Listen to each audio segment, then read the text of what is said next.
ang unang magtatanong ay ang ating Congresswoman Jinky Luistro. You are recognized. Thank you, Mr. Chair. I wish to address my questions to Alice Goo. Ma'am, pwede po bang malaman yung totoong pangalan ninyo? Your Honor, ang pangalan ko po Alice Lial Goo. Alice Lial Goo. Would it be okay with you kung tawagin kitang Alice? Yes po, Your Honor. Alice, before ka na naging mayor ng Banban, gaano katagal ka nang nakatira sa Bamban? Your Honor, hindi ko po maalala yung exact years, pero matagal na po ako sa Bamban. Can you at least give me an approximate length of years? More than 10 years ba o more than 20 years? More than 20 years po. More than 20 years. And you will agree with me that 20 years stay in Bamban is really long enough. Diba? And I would assume also na imbibe mo na ang kultura, ang pamumuhay, at maging ang ugali ng mga taong nakatira sa Bamban. Tama ba ako? Can you please enlighten us? Ano ang kabuhayan doon sa Bamban 20 years ago? Your Honor, nakatira po ako sa Bamban, pero as what I mentioned din po sa Senate before, nasa loob lang po kami ng farm ng piggery, hindi po kami masyado lumalabas, pero as what I understand naman po sa municipality po ng Bamban ay farming po. Farming is the main industry in Bamban. Ma'am, if I'm not mistaken po, farming and quarry. Farming and quarry. Alin ang mas lamang? Yung bang farming or yung quarry? Your Honor, tingin ko po farming. Kasi marami pong farmers. Mas marami ang farmers kesa sa mga quarry workers. Tama ba? Yes po, ma'am. That was 20 years ago. Now let's move a little forward. 10 years ago, kumusta ang buhay sa Bamban? I believe 10 years ago, ganun pa rin po, Your Honor. Ganun pa rin. Opo. So would you agree with me if I would say, kung anong buhay ng mga taga-Bamban 20 years ago, ganun pa rin ang buhay nila 10 years ago? Yes po, Your Honor. How about before you became a mayor? Anong kabuhayan sa Bamban? Ang kabuhayan po sa Bamban, maliban po doon sa na-mention ko po na farmer, ay meron din po ibang nagtatrabaho po sa Clark as workers po. And would you say na ang buhay sa Bamban for the length of 20 years, madali ba o mahirap para sa mga mamamayan ng Bamban? What do you think? From the point of view of an ordinary resident of Bamban, bago ka naging mayor, how do you appreciate the life in Bamban? Madali ba? Masagana ba? Mahirap ba? I believe, Your Honor, hindi po madali para sa kanila at tingin ko rin po, marami pa rin po yung mahihirap. So, you will agree with me if I would say, mahirap ang buhay sa Bamban. Your Honor, tingin ko po hindi naman po lahat, pero for sure po meron po. Alin ang mas lamang, ang mahirap o ang mayaman? Your Honor, mas lamang po ang mahirap. Mas lamang ang mahirap. And soon enough, Mayor, tumakbo ka bilang mayor, di ba? Tama bang isipin na because of your observation na mahirap ang buhay sa Bamban, na antig ang kalooban mo, naawa ka sa mga tao, nangarap ka para sa kanila, ng kaginhawahan? Tama ba yun, Mayor? Your Honor, that's one of the reason din po. So you confirm na ang dahilan kung bakit tumakbo kang mayor, gusto mong paunlarin ang mga tao sa Bamban? Your Honor, that's one of the reason po, opo. May I know, Mayor, nung na-elect po ba kayo, ano pong type of municipality ang Bamban as to income classification? Your Honor, second-class municipality po. Second-class municipality. And if you still remember, magkano ho ba ang kita ng LGU ng Bamban being a second-class municipality? Your Honor, I have no figure po and hindi ko po maalala po yung data po.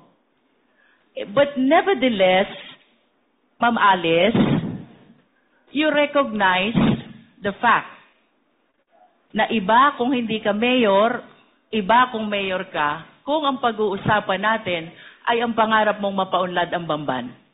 Tama ba yun? Opo. And the reason kung bakit ka tumakbong mayor, gusto mong paunlarin ang Bamban because you believe na pag naging mayor ka, marami kang pwedeng gawin sa Bamban. Tama ba? Opo, Your Honor. And one of these things that you can do in Bamban, you can invite and welcome investors.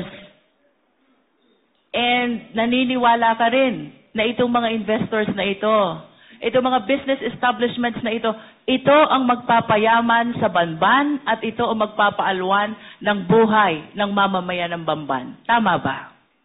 Ang belief ko po ay pag nakapag-invite po ng more investors po sa bayan po namin, bibigyan po ng mas maraming work opportunity po sa mga constituents po namin.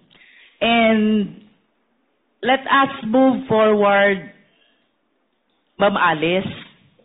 2022, tumakbo ka na at umupo ka na bilang mayor. Of course, you confirm that because that is a common knowledge, no? I'll be showing some pictures, ma'am, ha? I hope you please enlighten us kung sino itong larawan na ipapakita ko sa iyo. I am referring to the picture on the right of the monitor. Opo. Alice Leal Goo, Bamban. Kayo po ba ito? Yes, Your Honor. And can you please enlighten us, ano po ba ang nakasulat dito sa poster na ito? Your Honor, ang alam ko po dyan, yan po ay isang newspaper po na from the, I think, Chinese community na kinakongratulate po nila. Yung daddy ko po. Yung dad ko po kasi isang Chinese. And why are they congratulating your dad who is also a Chinese? Sila po yung, since Chinese, tingin ko po since Chinese po sila, at nag-congratulate po sila through Chinese newspaper. I consulted some people who know how to read these Chinese characters. And according to them, the exact translation of these characters goes like this. Congratulations to the first Chinese Mayor, Alice Leal Goo of Bamban. Ma'am, wala pong gano'n nakalagay. Okay. Can we proceed to the next picture?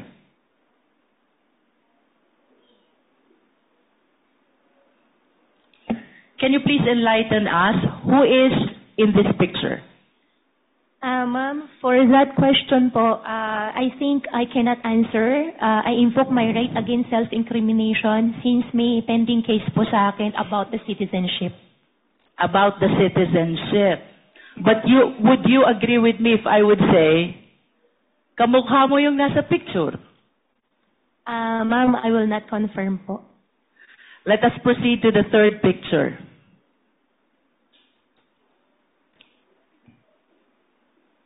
The third picture is your passport from the Republic of China. Do you confirm this? Ma'am, I'm not confirming it. I have 8 pending cases on the court. I invoke my right against self-incrimination po, ma'am. Sorry po. Nonetheless, Mr. Chair, I wish to manifest that the third picture is the picture of the passport of Alice Goo, issued by Chinese government, where the name of her mother, Lin Wenyi, is indicated, and she is described as the dependent of a holder of a special investor resident visa. The mother is even described as from Fujian province.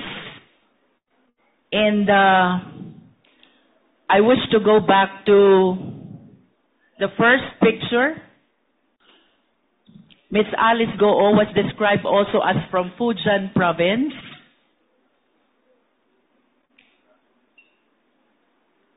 And I understand that Miss Alice Goo acknowledged only the first slide and refused to identify the second and the third slide.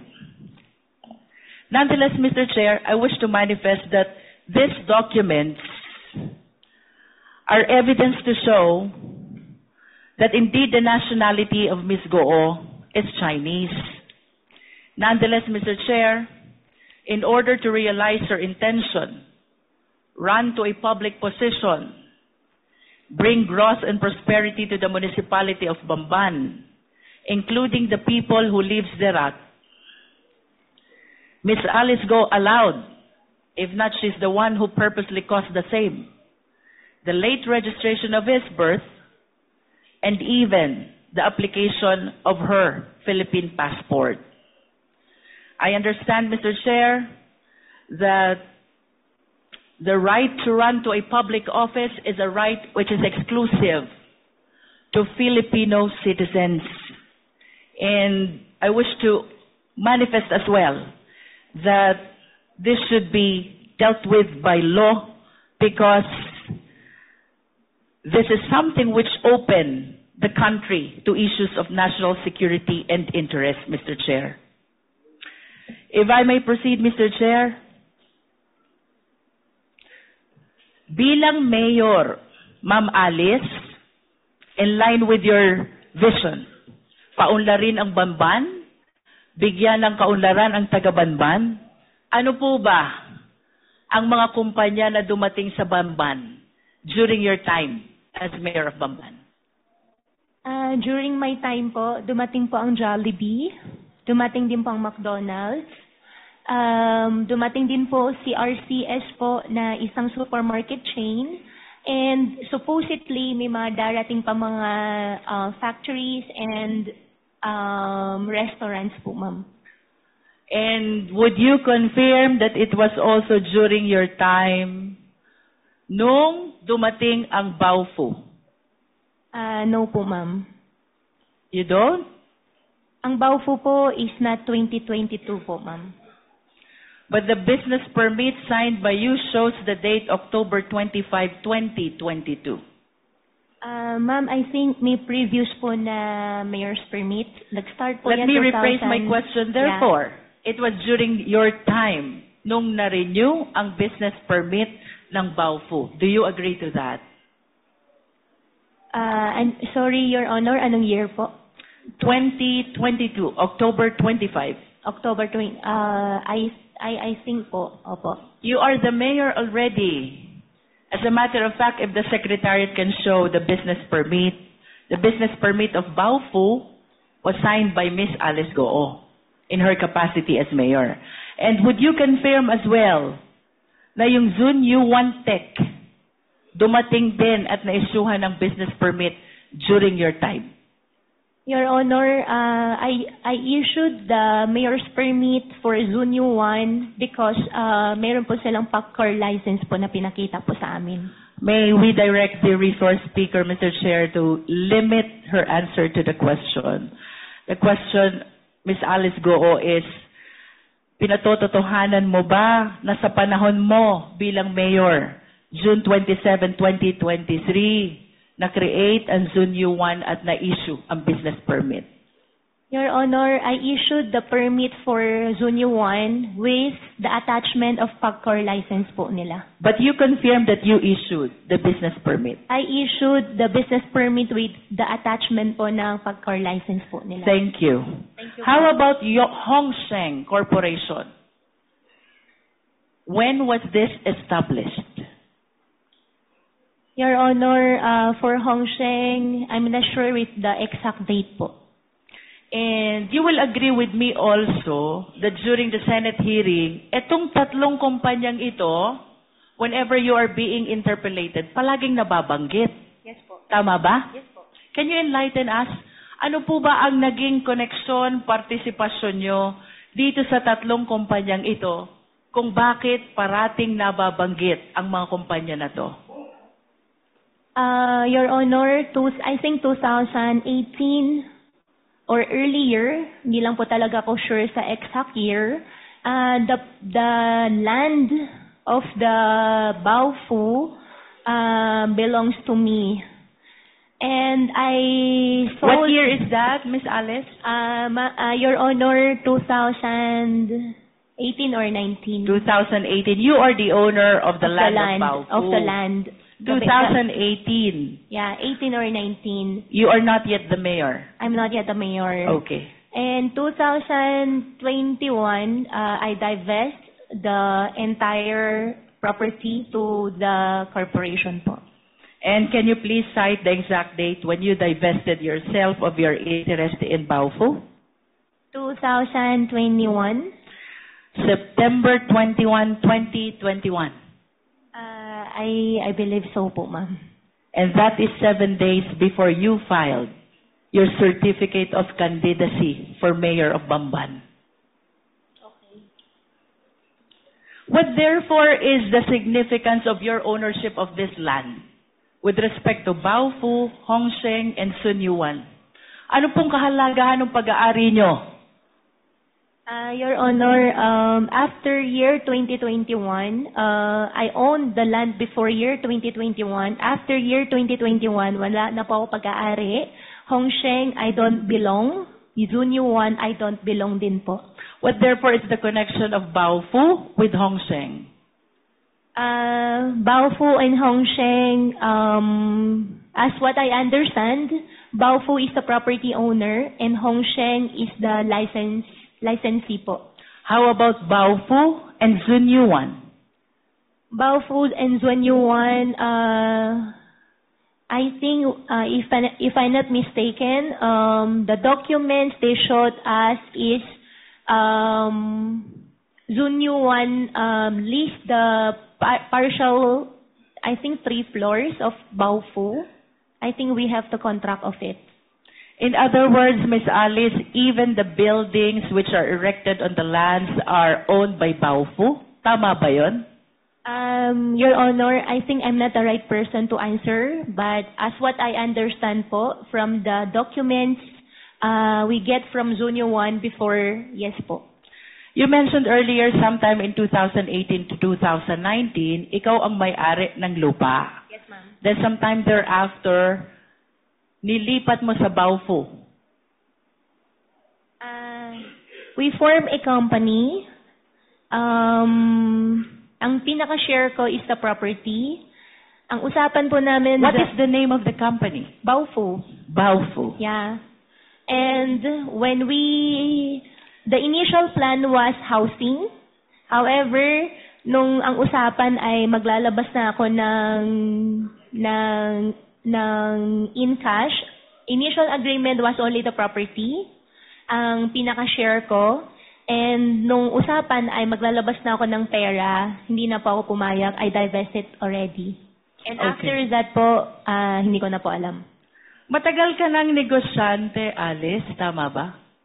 Your Honor, yes po. And I wish to share the list of the companies owned by Goo family. Secretariat, please. As a matter of fact, based on my research, your family owned 11 out of 12 listed.